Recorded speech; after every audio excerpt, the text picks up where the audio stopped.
にゃんち、テつけてもいいぞ。あーにゃこれ好き。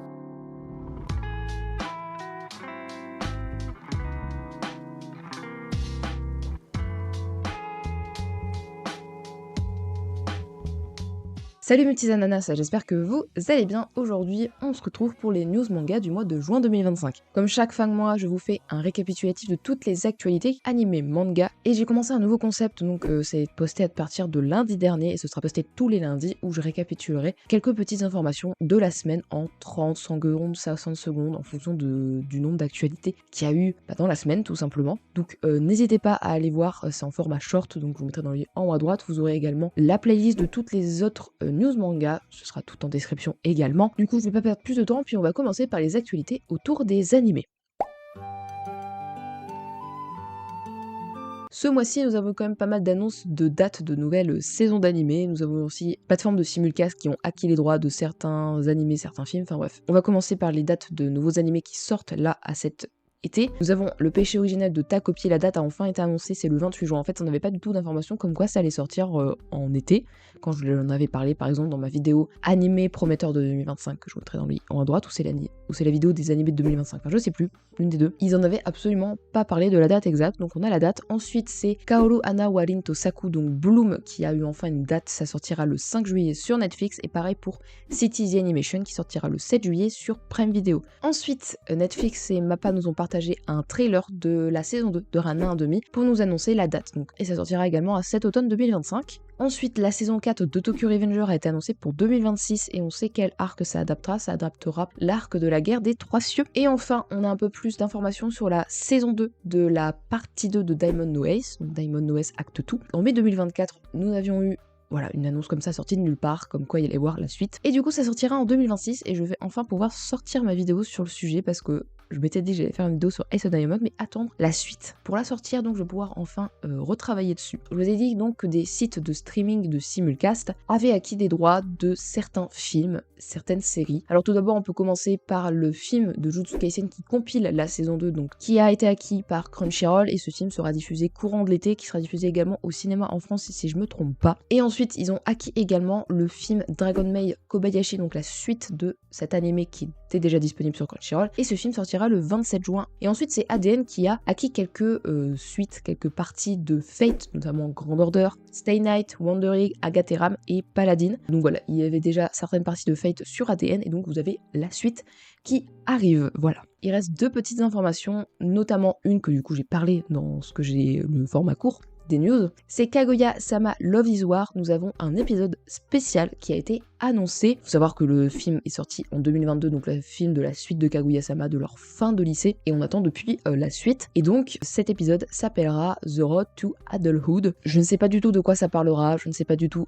est-ce que c'est adapté du manga, est-ce que c'est un truc original, est-ce que c'est suite au film. Il y a quasiment aucune info, donc peut-être si vous avez lu le manga que ça vous fait penser à une partie de l'animé, enfin une partie du manga pardon, n'hésitez pas à en faire part dans les commentaires parce qu'il y a vraiment quasiment aucune info autour de ce truc. Et enfin, un film cultissime du studio Ghibli et de Hayao Miyazaki va refaire sa sortie dans des cinémas en France. Il va sortir en IMAX 4K et c'est tout simplement Mononoke. Ça sortira à partir du 27 août. Voilà toutes les informations autour des animés que j'avais à vous dire. N'hésitez vraiment pas à me faire des compléments dans les commentaires, notamment sur Kaguya-sama. Et on va passer aux actualités manga. 3 mangas sont bientôt finis, dont un qui est déjà fini en fait. Tout d'abord, nous avons Kaiju numéro 8. Le 6 juin, le 127e chapitre est sorti et ça a été annoncé que ça se terminerait au 129e chapitre. C'est-à-dire que c'est très bientôt, ou c'est du coup déjà sorti au moment où je parle, parce que c'est pas impossible qu'en fait ça sorte littéralement dans demain en fait au moment où je parle. Donc en fait peut-être que déjà Kaiju est déjà fini je pense. Voilà, ce manga est fini, c'est pareil pour Awashi qui lui c'est fini du coup la semaine dernière. Et ce manga du coup comportera au final 39 tomes, ce qui est vraiment plutôt pas mal. Et enfin, le dernier, c'est Vinland Saga, où lui, c'est pas encore terminé, mais on a la date de de fin, pardon. Ce sera la fin de Vinland Saga le 25 juillet 2025. Un manga culte de Nakazawa Keiji va ressortir en France, donc c'est Gen d'Hiroshima, qui est un manga qui était sorti déjà il y a plusieurs années en France, mais qui va ressortir avec un éditeur indépendant. Donc cette maison d'édition s'appelle Le Tripode. Les 2 premiers tomes vont sortir le 2 octobre 2025 au prix de 13,90. Et aussi, il y aura un tome après les sorties des 2 premiers tous les 2 mois. Et enfin, dernière information de cette partie, l'édition Prestige de Berserk, donc les 2 premiers tomes sont sortis ce mois-ci, et notamment le second tome le 18, si je me trompe pas, et en fait en l'ouvrant, les gens se sont rendus compte qu'il y avait un petit problème sur l'épée de Gus. Ils ont voulu mettre Berserk au lieu de Berserk en japonais, et du coup en fait il y a un petit souci technique, c'est qu'en fait ils ont fait 2 lames de chaque côté, et alors qu'il y avait le manche de l'épée de l'autre côté, pas sûr qu'on dise le manche, mais vous m'avez compris. Donc en fait forcément les gens quand ils ont ouvert ça, ils se sont rendus compte, je suis en mode pourquoi il y a ça? Il y en a, ils ont soupçonné de l'IA, parce que forcément, on est à une ère où l'IA prend une place malheureusement trop grande dans les entreprises, etc. Parce que c'est plus rapide que de payer un vrai artiste et c'est moins cher. Je foutrai ça au montage, mais vous m'avez compris à quel point mon avis là-dessus. Après, en soi, le problème, c'est pas l'IA, c'est l'humain, mais bon. Bref, donc forcément des gens ont soupçonné que c'était de l'IA, mais en fait Glénat a évidemment communiqué dessus, que ce n'était pas de l'IA, que c'était une erreur humaine, mais quand même une erreur humaine qui n'a pas été vérifiée avant l'impression, donc je sais pas comment s'est passée l'impression, mais ils ont pas trop eu le temps de vérifier ou ils ont pas trop fait gaffe, donc Glénat va devoir réimprimer les tomes, et j'ai lu dans un article comme quoi vous pourrez les rendre, vous pourrez échanger dans votre librairie si vous l'avez acheté en librairie. Après si vous l'avez acheté en ligne, mais bon par exemple si c'est une Fnac, peut-être que vous pourrez échanger en physique à la Fnac. Dans tous les cas, pour l'instant, ils sont pas encore réimprimés, donc on verra ça dans les semaines à venir. Bref, c'est tout ce que j'avais à vous dire sur les actualités manga. On va passer aux actualités produits dérivés du coup. À partir du 18 juin, Pika a lancé une offre festival. À l'achat de 2 tomes de chez eux, vous aurez une casquette. Casquette à l'effigie de l'Atelier des Sorciers, à l'effigie d'un manga qui s'appelle Versus. Et en parlant de goodies à l'achat de tomes, pour la sortie du tome 7 de Tsugai, à l'achat de 2 tomes donc de chez Kurokawa, vous pourriez, à partir du 12 juin, voilà, c'est toujours dans la limite des stocks disponibles, pareil pour celui d'avant, avoir un jeu de cartes à l'effigie de Tsugai. Donc c'est de l'auteur de l'autrice de Full Metal Alchemist. Voilà toutes les actualités autour des produits dérivés. On va passer aux autres actualités. Voilà, les actualités où je ne savais pas les classer, et il y en a pas mal, notamment un petit truc intéressant. Le petit truc intéressant que je voulais vous dire, c'est que Netflix a dévoilé dans un trailer à quoi ressemblerait Chopper, donc Tony Chopper, dans la version live action. Donc personnellement, je ne regarde pas le live action parce que je n'aime pas les live action d'animé. Je trouve que ça rend pas bien, et j'ai regardé un peu celui de One Piece. C'est le moins pire que j'ai vu, parce que forcément c'est fait par Netflix, il y a plus de budget, mais c'est quand même bizarre, genre... J'ai trouvé des trucs un peu bizarres. Je préférais toujours lire le manga ou regarder l'anime de toute façon. Pour le coup de One Piece, plutôt lire le manga, parce que je pense que si vous avez pas vu ma vidéo sur One Piece, de pourquoi l'anime devient un chier, n'hésitez pas à aller la voir. Bref, c'est pas le sujet. Et franchement, je trouve que Tony Chopper est vraiment bien réussi. Il est pas aussi mignon que dans l'anime ou dans le manga, parce que vraiment, c'est vraiment sa caractéristique, c'est qu'il est vraiment mignon et innocent. C'est petit Chopper.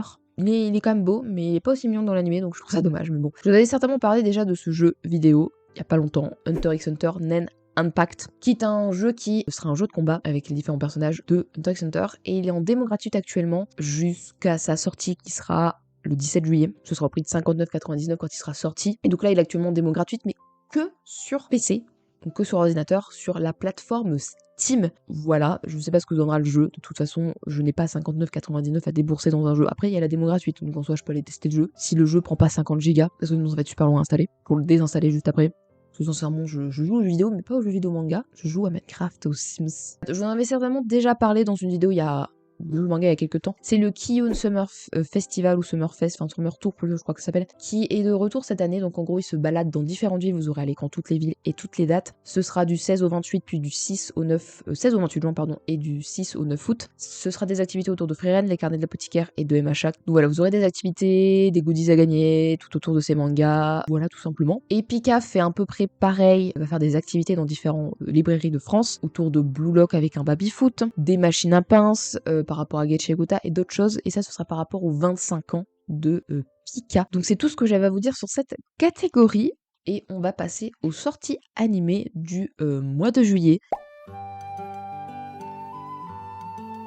Alors au niveau des saisons, bien évidemment, Dandadan saison 2 va sortir le 4 juillet, ainsi que Yufukashi no Uta saison 2, la suite de Bunny Girl Senpai le 5, Rent a Girlfriend saison 4. Nous avons Sono Bisque Doll wa Koi Yasuru saison 2 qui sortira également le 6 juillet. Toilemon Anakokun saison 2 partie 2 le 6 juillet. Grand Blue saison 2 qu'on attend depuis un petit moment maintenant. Ça sortira le 8 juillet. La saison 4 de Tateyo Yusha qui sortira le 9 juillet. La partie 2 de Dr. Stone Science Future le 10 juillet. La partie 2 de Sakamoto Days saison 1 qui sortira le 15 juillet. Et enfin, c'est Kaiju numéro 8, saison 2 qui sortira le 19 juillet. Et pour ce qui est des nouveaux animés, nous avons Kaoru Hanawa Rintosaku, donc Bloom le 6 juillet. Getchi Akuta le 6 également. Possession Marika Dai également. Cities Animation le 7. Togen Anki le 11 juillet. Voilà pour toutes les sorties. Donc voilà, c'est déjà la fin de cette vidéo, j'espère qu'elle vous aura plu. N'hésitez vraiment pas à me dire en commentaire si vous avez d'autres infos que je n'aurais pas dites. N'hésitez pas à me dire votre avis sur Chopper aussi, n'hésitez pas à me dire votre avis sur des informations sur Kaguya-sama. Si vous avez testé le jeu vidéo par exemple Hunter x Hunter, à dire votre avis, enfin bref, n'hésitez pas, l'espace commentaire est fait pour ça. Et donc du coup, j'espère vraiment que cette vidéo vous aura plu, puis on se retrouve la semaine prochaine pour une prochaine vidéo. Bye bye.